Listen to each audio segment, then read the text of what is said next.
Welcome back, Leanaholics. I'm your host, Dr. Lean. Today's topic is going to be the risk plan.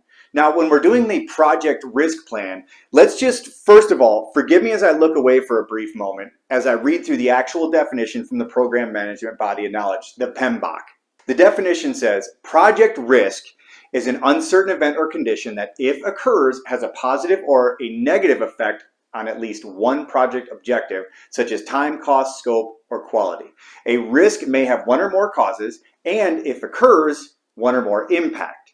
And we're going to focus more on the negative impacts here. I mean, there are positive risks that we can have, and we'll talk about those maybe in another video. But let's talk about the negative ones. Those are the most common, especially as we're learning. We're first learning about risk.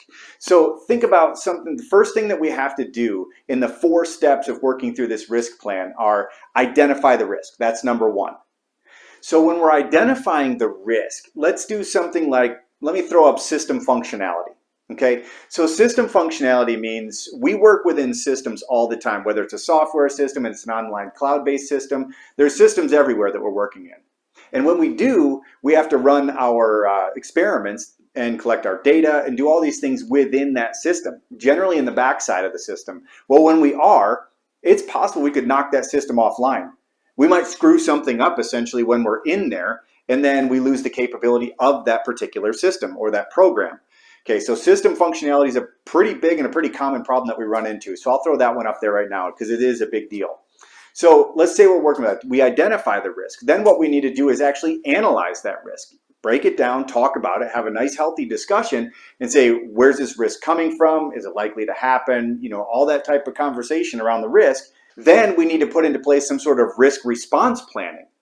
Right? So if that happens, what are we going to do about it? So it's not just that we identified it. We want to make sure that since we said that this is the course of action we're going to take if this risk occurs, or if there's it's an imminent threat, well, if that happens, this is how we're going to respond. We need to make sure that that risk implementation planning takes place. Now, the next columns that you're seeing are the risk and reward. Here's a way that you can think about those. The risk, for instance, if this project risk occurs, how much negative impact will it have on the overall project outcomes and goals? And this is done on a scale of 1 to 5, where lower is obviously better, because if it's a risk, you want it to be a lower risk, obviously you're identifying, but if it's a high risk, so let's give this one, for instance, something like a 4 after a conversation. And we don't jump all the way to 5 if we knock the system offline, because in most cases there's some sort of germane or archaic paper trail that we can still do. It doesn't mean we're dead in the water. We can still keep pushing forward with our organization and getting our whatever the product or service is out. It's just going to slow us down, hinder us, and be a huge burden. So we'll give it a 4 out of 5, right, after a discussion with the team. Then we move on to the reward section, and if this project risk is mitigated, how much positive impact will it have on the overall project outcomes and goals? And then with this score of 1 to 5, you want this to obviously be higher. So when we put this plan into place and we execute this plan, what are we going to give it?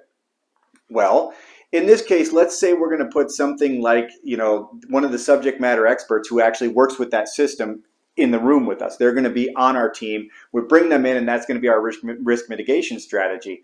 And this is going to be a huge reward. And we would probably call this a 5, because you got to think, once we get to the phase of collecting data, and then we get into analyzing the data, and then improving the process and running our proof of concept, our learning launch, our pilot plans, all that stuff, we actually get to do it inside the real system. So it's not a theoretical fix like, will it work? We can actually test to see that it does. So we'll actually give this a 5 out of 5. And now use 5 sparingly.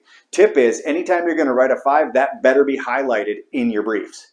Once we've had these discussions and we're talking about the different project risks that we have here, we have this nice little graph that you see that's red, yellow, and green. Obviously, red means we really need to monitor these, track them, have good plans in place, and be ready to execute. Right, all the way through green are just making sure we're monitoring them.